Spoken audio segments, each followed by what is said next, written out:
எந்தன் வாழ்க்கையின் அர்த்தம் சொல்ல பூக்களின் வண்ணம் கொண்டு பிறந்த மகளே என் மகளே.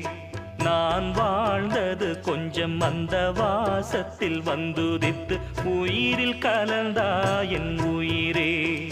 உன் பூவிழி குறுநகை அதில் ஆயிரம் கவிதையே. எந்தன் வாழ்க்கையின் அர்த்தம் சொல்ல பூக்களின் வண்ணம் கொண்டு பிறந்த மகளே என் மகளே.